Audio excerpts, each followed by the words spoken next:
pratiques de chimie des solutions, réalisée par l'enseignante Bertanité et destinée aux étudiants de deuxième année licence GP.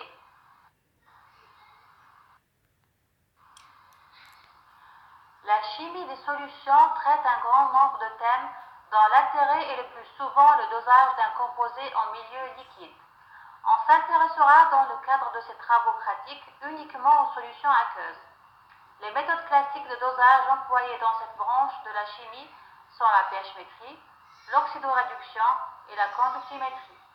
Ces techniques de dosage ont l'avantage d'être faciles et rapides à mettre en œuvre.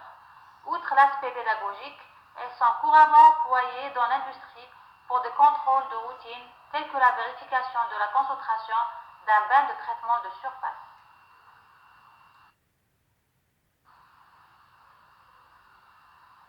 Neuf TP sont programmés au cours de la deuxième année licence GP. Mais dans cette présentation, nous n'allons nous intéresser qu'au premier TP, qui est le dosage conductimétrique du vinaigre. Afin de pouvoir effectuer correctement les TP de chimie des solutions, l'étudiant doit avoir des prérequis tels que des notions de chimie générale et de thermodynamique, ainsi que la familiarisation avec le matériel et la verrerie de laboratoire. L'objectif des TP est la mise en pratique, la compréhension et l'assimilation des connaissances acquises lors du cours. Comme nous l'avons déjà indiqué, nous allons aborder le premier TP qui est le dosage conductimétrique du vinaigre. Le principe de base d'une mesure électrochimique repose sur le fait que certaines molécules ou ions peuvent échanger des électrons avec une électrode, ceci dans des conditions analytiques bien définies, en particulier par le potentiel auquel cet échange a lieu. Parmi les méthodes électrochimiques les plus récentes, la conductimétrie est une méthode électrochimique précise, sensible et sélective. L'objectif de ce TP est la détermination de la masse d'acide acétique dans une solution de vinaigre commercial.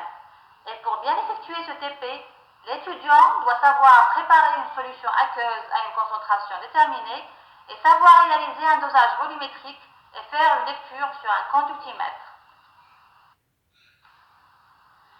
La méthode de dosage utilisée lors de ce TP est le titrage conductimétrique, qui peut nous renseigner sur les concentrations en ions et donc permettre de déterminer le volume à l'équivalence d'un dosage en traçant la courbe représentant la conductivité sigma de la solution en fonction du volume de réactif titrant ajouté. Le titrage conductimétrique est appliqué pour plusieurs réactions, comme l'oxydoréduction, réaction acide-base, formation de complexes, précipitation, échange d'ions, ainsi que dans l'extraction. La seule condition est que des ions soient mis en jeu dans la réaction. La méthode convient aussi pour les dosages au milieu très dilué, jusqu'à 10-4 molaires. Le principe du dosage conductimétrique est comme suit. On dispose d'une solution de vinaigre de concentration molaire inconnue, C0. Nous commençons par vider puis rincer la burette avec la solution titrante. Nous remplissons ensuite la burette de solution titrante, qui est la solution d'hydroxyde de sodium de concentration molaire C1 égale à 2 fois 10 puissance moins 2 molaires. Et nous ajustons le zéro en prenant soin d'éviter toute bulle d'air. Puis, nous versons la solution de vinaigre dans un verre à pied.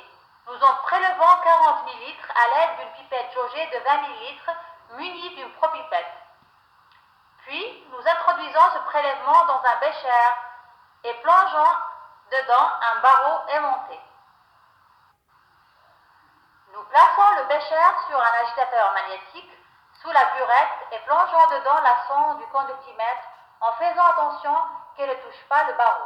Si cela s'avère nécessaire, nous rajoutons un peu d'eau distillée pour immerger entièrement la sonde. Nous déclenchons l'agitation, puis nous relevons la conductivité initiale de la solution titrée. Nous relevons ensuite les valeurs de la conductivité après chaque ajout d'un millilitre de solution titrante, jusqu'à 25 ml. Nous regroupons les résultats dans un tableau. Après avoir terminé le TP, nous demandons aux étudiants de faire un schéma annoté du dosage, de déterminer le volume de la solution d'hydroxyde de sodium VE à l'équivalence à l'aide de la courbe conductimétrique, de rappeler la définition de l'équivalence, en déduire la relation entre C0, C1, VE et V0, ainsi que de déduire la concentration de la solution du vinaigre et la quantité de matière contenue dans sa totalité. Travaux pratiques.